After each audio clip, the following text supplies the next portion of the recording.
அளவற்ற அருளாளனும் நிகரற்ற அன்புடையவனுமாகிய ஏக இறைவனின் திருப்பெயரால் தொடங்குகின்றேன். தைனா மூசல் கிதாபவல் ஃபுர்கானலக்கும் தஹ்ததூன்.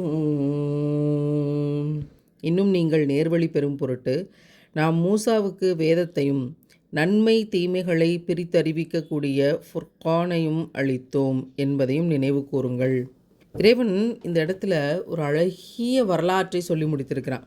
என்னென்னா, மூசா நபியினுடைய சமூகம், பிறகு ஃபிரௌனுடைய சமூகம், எவ்வளவு கொடுங்கோலனாக இருந்தான் ஃபிரௌன், அந்த சமூகத்தை எப்படி இறைவன் அழித்தான், அதற்கு பிறகு அந்த சமூகத்தை மூசா நபி அவர்கள் எப்படி வழிநடத்தினார்கள், இறை நம்பிக்கை கொண்டவர்களுடைய நிலைமை என்னவாக இருந்தது, இறை நம்பிக்கை அற்றவர்களுடைய நிலைமை என்னவாக இருந்தது, அதற்கு பிறகு அவர்களுடைய அறியாமை, அந்த அறியாமையின் காரணமாக இறைவன் என்னென்ன தண்டனைகளை கொடுத்தான், அதற்கு பிறகு மூசா நபி அவர்களை 40 நாட்கள் தனிமையாக தூர்மலையில் வந்து நோன்பிருக்க சொல்லி அதற்கு பிறகு தௌராத் என்ற வேதத்தை இறைவன் இறக்கி தந்தான்.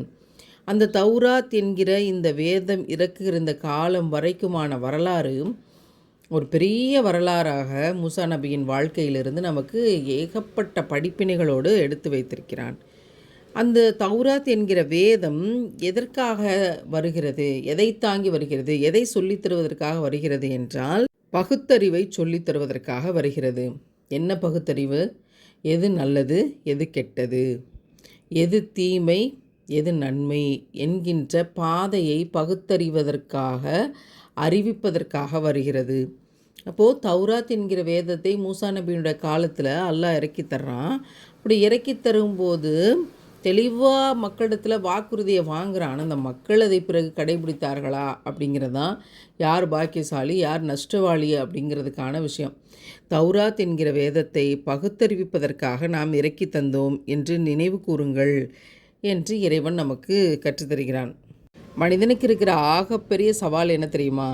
என்னதான் நல்வழி பாதையை காட்டினாலும், இதுதான் பாதை, இதன் வழியில் போ அப்படின்னு அறிவித்தாலும், அவனுடைய நஃப்ஸுக்கு கட்டுப்பட்டு, இந்த உடல் ஆசைக்கு கட்டுப்பட்டு, இந்த உலகத்தின் அலங்காரத்துக்கு கட்டுப்பட்டு அவன் கெட்ட வழியில் சர்வசாதாரணமாக போவான். நல்ல வழி பாதை இதானே அப்படின்னு பார்த்துக்கிட்டே போவான்.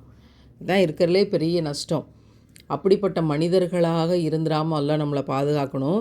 நேர்வழினா என்ன, வெளிச்சம்னா என்னன்னு தெரியலனா பரவாயில்ல, இதுதான் நேர்வழி, வெளிச்சம் இப்படி தான் இருக்கும்னு எல்லாம் பார்த்துக்கிட்டே நான் இருட்டுக்குள்ளே தான் போவேன், நான் கெட்ட பாதையில் தான் போவேன்னு போகிறது ஆகப்பெரிய துர்பாக்கியம். யா அல்லாஹ், எங்களை நேர்வழியில் நிற்பவர்களாக ஆக்கி வைப்பாயாக.